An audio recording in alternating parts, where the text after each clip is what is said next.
Her scream broke the silence of the bar. It wasn't loud. It was the kind of sound that made men stop drinking for a second and just look.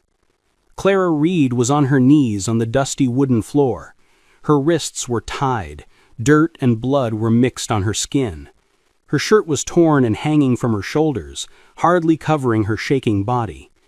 Every part of her body told a story. She had dark bruises on her hips, dried blood on her knees, and a cut still bleeding near her head. She looked 19, but her eyes looked like they had lived a lifetime of fear. The crowd watched her like a pack of hungry wolves. The smell of alcohol, sweat, and hunger filled the room. The owner of the Broken Wheel Saloon, Vince Malone, smiled as he hit his hand on the table. $30 to start, his voice filled the room. This one is pure. She has never been touched. The men laughed loudly. Coins made noise in their pockets. A man shouted, 40. Another raised it to 50. Clara tried to cover herself, but the rope cut deeper into her wrist. Her breath shook. Her stomach made a noise. She hadn't eaten in 2 days. Malone walked behind her, his fingers touching the back of her neck. Don't be so scared, girl. You will make some man very happy tonight.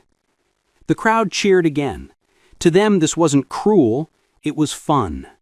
Clara bit her lip until blood ran down her chin. She looked up, searching the many faces for one kind person. There was no one. Only men who saw her as an object. Then a new voice cut through the noise. It was deep and rough. 75. The room went quiet. Heads turned toward the door. A tall man stood there. He had sunburned skin, dust on his boots, and a calm look that didn't fit the wild room. His name was Elias Thorne. He was a rancher from 10 miles away, known to live alone since his wife died years ago. He had just sold a herd of cattle last week. He had more cash than he had seen in years, enough to fix his ranch. Or maybe enough to fix a mistake that had troubled him since losing his family to bandits long ago. Malone blinked. 75? Are you sure about that, old man? Elias nodded once. Cash money. The room got loud again. People were half laughing, half shocked. No one offered more money. Malone grabbed the cash, grinning widely. She's all yours! Elias walked forward, slow and careful. He untied her wrists himself. Then, without a word, he took off his coat and put it around her shaking shoulders. Her eyes met his for a moment. There was something in them he hadn't seen in years. Something like trust, though it was very weak. Outside, the wind blew dust across the empty street. Clara walked beside him, half in shock, half afraid this was just another trick. In Dry Creek, Texas, nothing good ever happened without a price. Why would a lonely old rancher spend all his money to buy a broken girl he didn't even know? The ride out of town was quiet. Too quiet. Clara sat behind Elias on the horse. She barely touched his back. She kept her eyes on the distance, afraid to look at him, afraid of what might happen once they reached his home. After a few miles, Elias slowed the horse near some large oak trees. The thick trunks cast long shadows over the dry grass. Time to rest, he said. He climbed down and untied his water bottle. Clara waited, but then followed, her bare feet touching the hot dirt. Elias poured some water into a metal cup and handed it to her. Drink, he said simply. Her lips were dry and cracked. She took a sip, but her eyes never left his face. Then suddenly she threw the water at him. It splashed across his shirt. Elias stepped back, surprised. Clara turned and ran toward the bushes, tripping as she went. "Hey," Elias called out. He wasn't angry, just firm. "If you run out there, you won't last a mile in this heat." She spun around, shaking. "Do you think I am stupid? You paid for me. Do you think I don't know what happens next?" Her voice broke halfway through the sentence. Elias sighed and wiped his face with his sleeve. He spoke quietly. "I am not like those men in the saloon, girl. You don't have to run from me." For a long moment she just stared at him. Sweat and tears ran down her dirty face. Elias pointed to the water bottle, which was still half full. "Do what you want, but you will need this more than I do." He tossed it toward her feet and started walking back to the horse. Clara stood frozen. Her heart was racing. The heat pressed on her like a heavy weight. After a few steps, she turned, picked up the water, and followed him back. But even as she walked behind him, her mind was full of doubts. Men like him always wanted something, didn't they? She would stay alert and watch for the first sign of danger. She didn't say thank you, but the way she held the water close said enough. By the time they reached his ranch, the sun was going down behind the hills. The small wooden house stood quiet against the darkening sky. Elias helped her down, strong but kind. "Sit there. I will get you some water."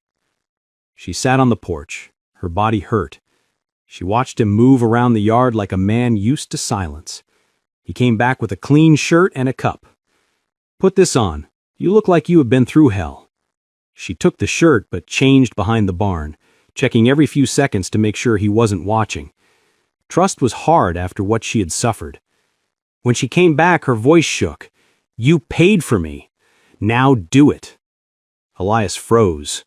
"No," he said quietly. "I didn't buy you. I bought your freedom." She looked at him, eyes wide, unsure what to believe. The desert wind carried the last bit of sunlight across the land. Somewhere deep inside, she began to wonder if maybe, just maybe, not all men were the same. The next morning was soft and quiet. It was the kind of morning that makes you think the world is a gentle place. Elias was fixing the fence while Clara tried to help, though her hands still shook when she held the hammer. She had slept in a bed for the first time in months and had eaten until she was full. But peace felt strange, like wearing someone else's coat. It didn't quite fit. Elias looked at her from time to time, not saying much. He wasn't a man who talked a lot, but when he did speak, his words mattered. "You keep working, and you will earn that breakfast." Clara smiled. It was the first real smile he had seen from her. By afternoon, the heat covered the land like a heavy blanket. Insects buzzed in the trees. The air shook above the dry grass. Elias filled the water trough, while Clara gathered wood for the stove. For a few hours, it almost felt normal. But peace never lasted long in the West. Back in town, Gideon Holt was sitting in the saloon.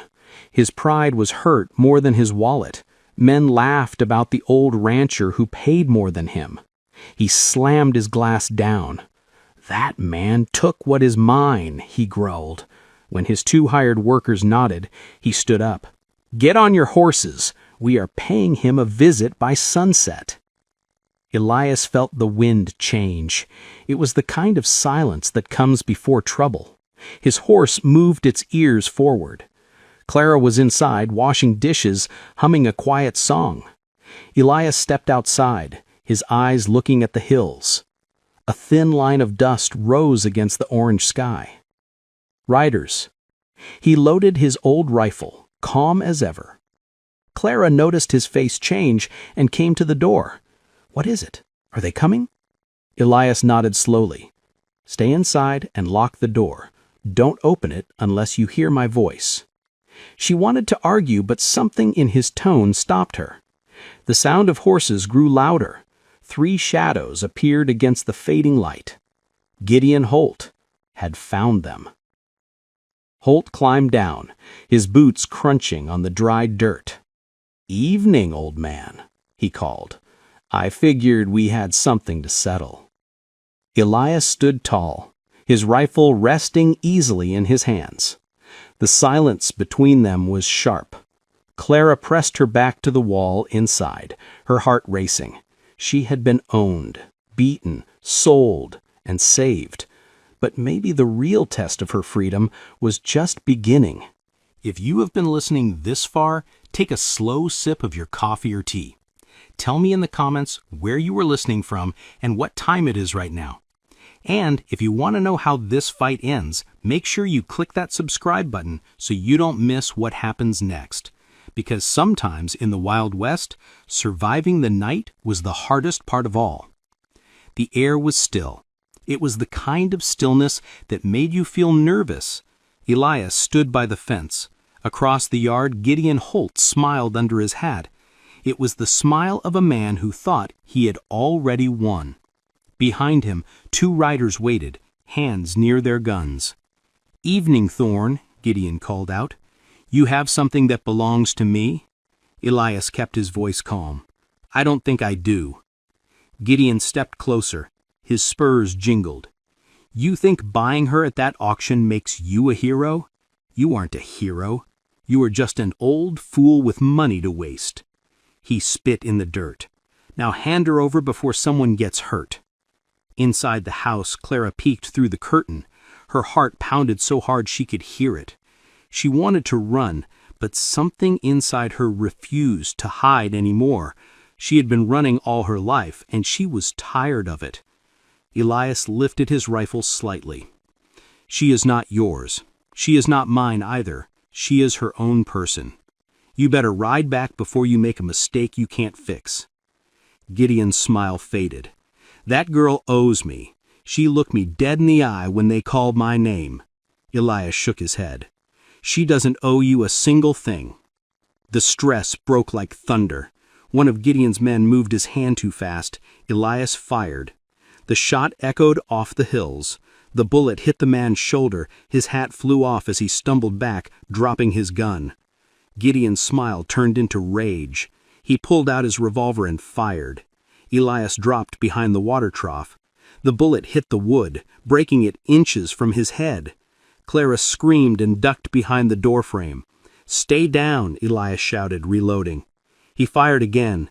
The second bullet hit Gideon's sleeve, tearing the cloth. The 2 hired men panicked. One turned his horse and ran away. The other froze, eyes wide. Gideon cursed. "You just made a mistake, old man. You can't shoot your way out of this." Elias stood steady as a stone. "Maybe not, but I can sure try." For a moment, the world held its breath. Then Clara did something no one expected. She stepped out onto the porch, holding Elias's revolver with both hands. Her voice shook, but her aim didn't.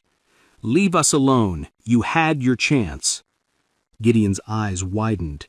He wasn't used to being the one who was afraid. He took one slow step back, his jaw tight. "This isn't over," he hissed. Then he turned his horse and rode off, kicking up dust as he disappeared into the fading light. Elias knew better than to relax. The sheriff might come asking about the shots fired, and men like Gideon didn't forget a grudge. He would likely bring more men next time. Clara lowered the gun, her hands shaking. The hired man Elias had shot lay groaning in the dirt. He wasn't dead, but he was bleeding badly enough to need a doctor. Elias dragged him to his horse and sent him off with a warning. "Tell your boss, this ends here, or next time it won't." Elias looked at Clara, half proud, half terrified of what almost happened. She met his eyes and whispered, "He will come back, won't he?" Elias glanced toward the road. The sky was turning orange above the hills. "No, he will come back. The real question is when." The night came quiet after the storm.